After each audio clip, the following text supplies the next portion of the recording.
She's a Republican political analyst and a regular on the wildly popular Sunday television talk show, The Capitol Report.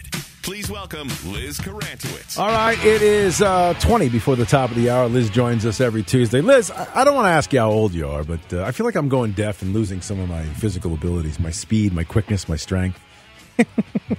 I'm curious, are you falling apart yet in your life? Are there things dropping off you that are not supposed to be dropping off? Oh, my God. That was great. I'm going to be 40 in August. Whoa, wow. I'm just kidding. 40's... Shocking, I know. Okay. And yes, I feel every bit of 55. You know what I mean?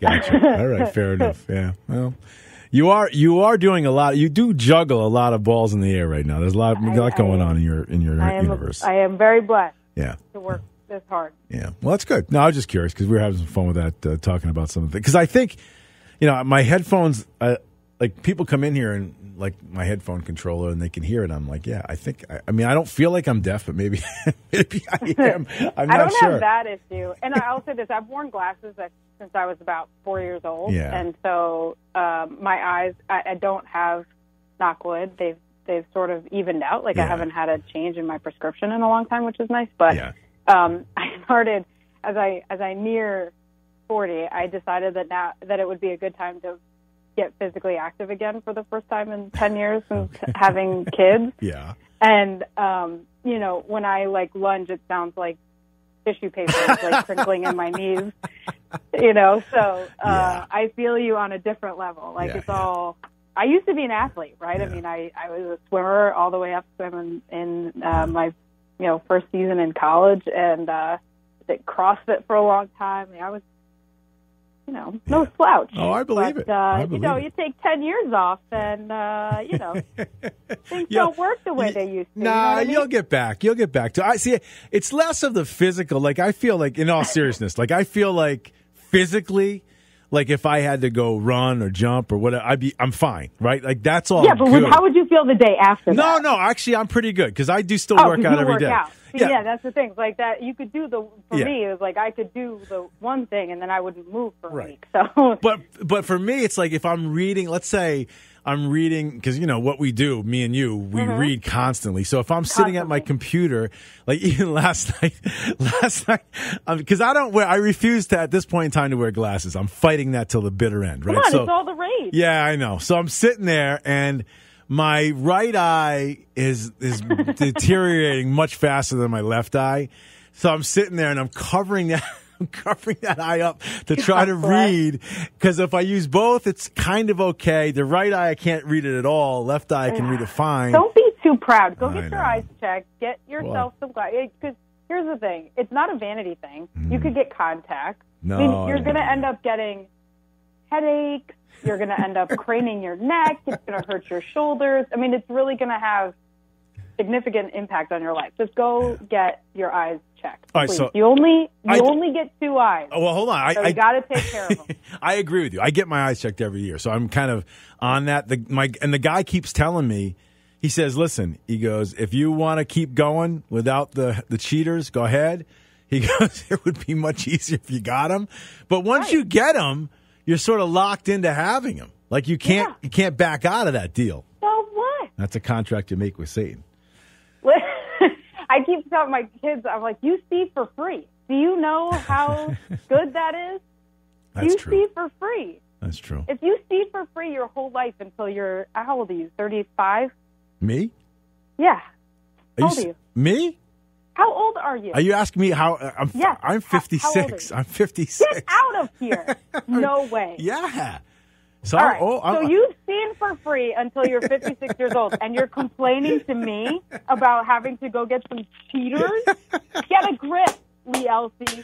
Hey, by the way, my wife just texted in. She says, "Dude, there's no way you can jump." And she swore in it. She says, "There's no way you can blank and jump."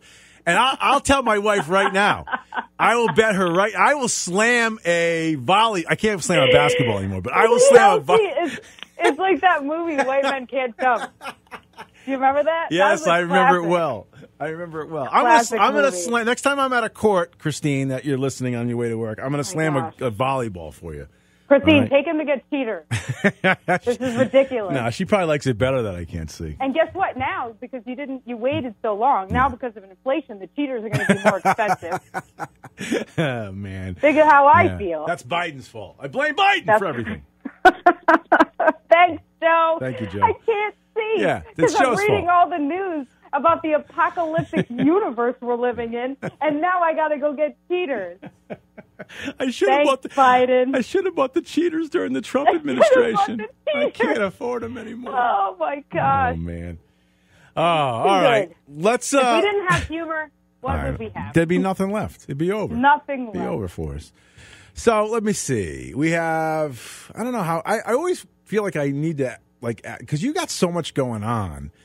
And I'm not. I never know what is, what we can talk about and what we can't. Not saying that in a bad way, but I mean, you're running a campaign. You're running two campaigns. I think we can say that.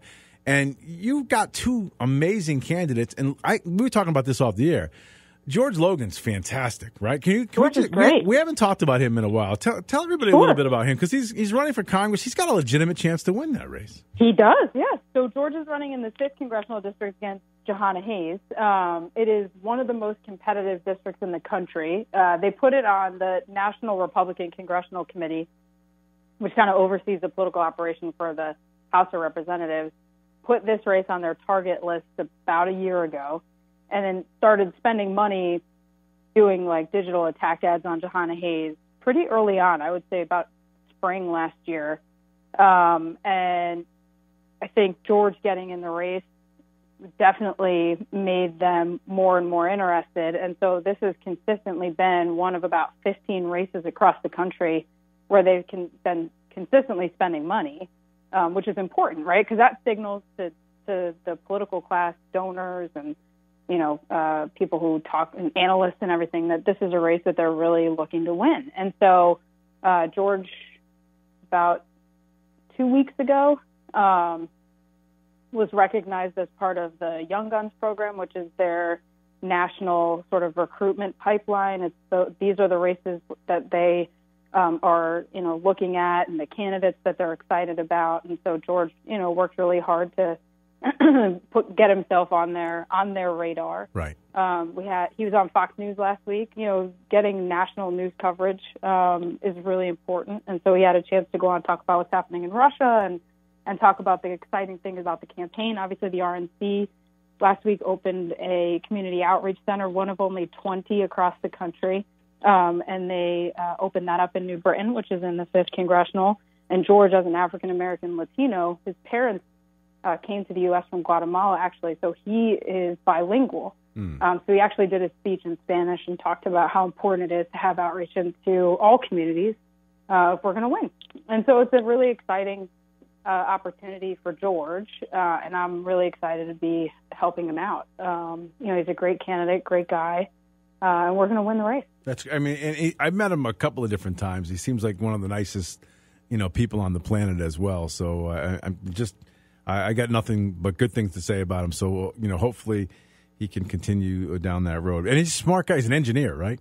I think. Yes. Yeah, engineer by background, by trade. Went to Trinity College, studied engineering, and then got a graduate degree at University of Bridgeport.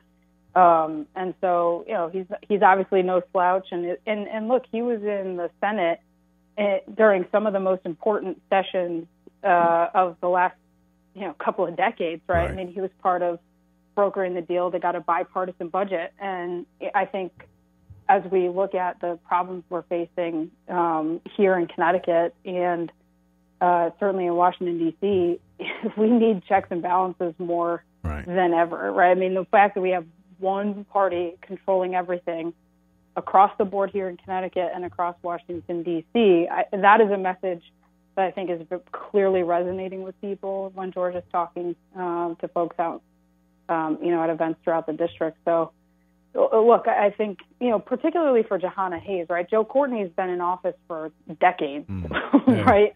And so there's a significant amount of name ID and, political organization, et cetera.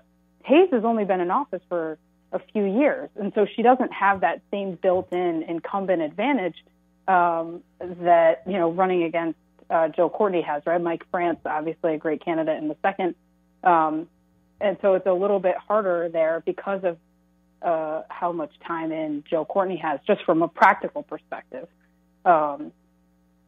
But we're hitting the ground running, obviously, and George is spending a lot of time getting out in the community and talking to Republican groups. Obviously, we have a convention in May, and so that's the first hurdle, and then on hopefully on to the general. Yeah, it'd be interesting. Now, he's got no primary against him. There's a woman who, so there's a woman who filed paperwork to run. Right. She hasn't raised any money and doesn't have any endorsements, from local Republicans or anything like that. But certainly there is somebody else who's competing for for the party's nomination.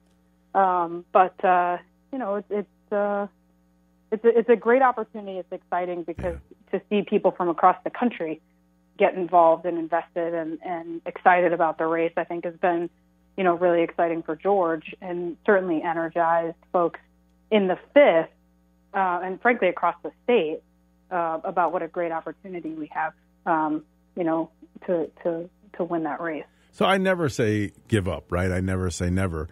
But I'll tell you, man, if things stay like as is, status quo, and we're paying $6 for a gallon of gas by the time October comes rolling around, and there's still war in the Ukraine, et cetera, and there's still chaos on all fronts. Not there, yeah. No, but what I'm saying is that if all these things are still in place and there's not sweeping changes to the political hierarchy in the state of Connecticut, I don't know what to do. I mean, you can't have a worse, block of time than we've had in the last 2 years. It's so hard, right? Because and let's look big picture outside Connecticut for just a moment. The pendulum swing back and forth and back and forth. We're schizophrenic, right? I mean, we go from one, or manic, whatever that is, right? I mean, we go from one extreme to the other on so many things, and people get whiplash. It's like a terrible tennis match, and I think people are exhausted by our politics, totally. Yeah. Right. And so, to your point, I think particularly now, I think everybody's at a breaking point. Like this isn't sustainable. We need to dial it back and change the way we do things here in Connecticut and Washington D.C. I think what you are seeing take shape in this Lamont administration is a direct result of one party control of everything for so long. Well, I just hope people don't realize, though, in this time of dire consequences on all levels, if you continue to vote the same people in, I don't, like I said, I don't know. I have to throw my hands up and go, I don't know what has to happen for folks to change their mind ultimately.